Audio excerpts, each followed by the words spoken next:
कई बार भीड़ में भी लोग खामोश हो जाते हैं। कई बार जो काम ग्रुप या टीम नहीं कर पाती, एक सिंगल कमिटेड बंदा कर जाता है। यकीन नहीं होता? तो सुनिए आज की कहानी, जो आपका इस चीज के बारे में परसेप्शन बदल देगा। So let's go and here the 20th story of the Kathakar. Here we go.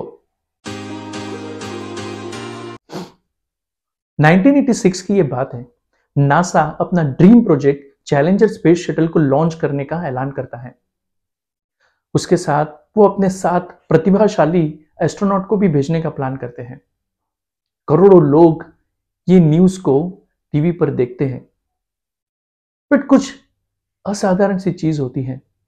Launch के एक दिन पहले ही इंजीनियर्स एक मीटिंग बुलाते हैं और वो मीटिंग में एक इंजीनियर बताता है कि खराब वातावरण की वजह से और लो टेम्परेचर की वजह से स्पेस शटल के एक छोटे से कंपोनेंट ओरिंग में दिक्कत आ सकती है, वो फेल हो सकता है और उसके कारण स्पेस शटल एक्सप्लोड हो सकता है। उस मीटिंग में सब इंजीनियर्स होते हैं। कुछ इंजीनियर्स खामोश रहते हैं, कुछ इंजीनियर्स सोचते हैं कि अगर कोई और इंजीनियर बोलेगा तो मैं बोलूंगा। दूसरे कुछ इंजीनियर्स सोचते हैं कि ये मेरा प्रॉब्लम नहीं है, जिसका प्रॉब्लम है वो बताएगा। और कई सारे इंजीनियर्स लॉन्च करने का प्रेशर बनाए रखते हैं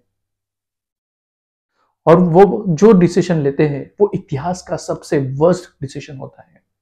दूसरे दिन 28 जनवरी 1986 के दिन स्पेस शटल लॉन्च होता है और लॉन्च होने के 72 सेकंड्स के अंदर ही एक्सप्लोजन होता है और सारे एस्ट्रोनॉट मारे जाते हैं।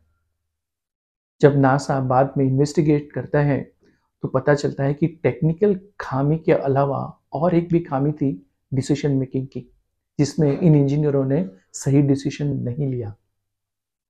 दोस्तों, हमारे साथ भी ये कई बार होता है। कई बार कोई नया प्रोजेक्ट आता है तो हम लोग सोचते हैं कि ये मेरी जिम्मेदारी नहीं है, ये मार्केटिंग की जिम्मेदारी है, बिड मैनेजमेंट की जिम्मेदारी है, इंजीनियरिंग की जिम्मेदारी है, इसमें मेरी जिम्मेदारी नहीं है। कोई इवेंट हम लोग अरेंज करते हैं तो हम सोचते हैं कि ये डेकोरेटिव या डेकोरेशन कमेटी का काम है, ये कैटरिंग कमेटी का काम है, किसी और कमेटी का काम है, ये मेरा काम नहीं है। इसे ना रिंगलमैन इफेक्ट भी कहते हैं, कि जहां पर अगर everybody is responsible, that means nobody is responsible.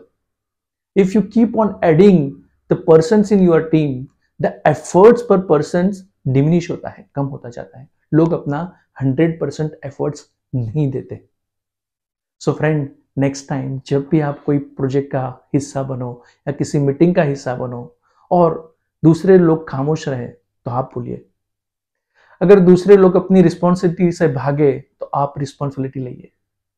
अगर दूसरे लोग पीछे हट जाए तो आप आगे आइए और बोलिए। दोस्तों, आई होप आपको ये कहानी पसंद आई होगी और आप नेक्स्ट टाइम जब भी ऐसा कुछ इवेंट आए या ऐसा कोई प्रोजेक्ट आए या ऐसी कोई मीटिंग हो तो आप जरूर उसमें ये इनिशिएटिव लेंगे और इसे इम्प्लीमेंट करेंगे। आई होप आपको ये स्टोरी अच्छी लगी होगी।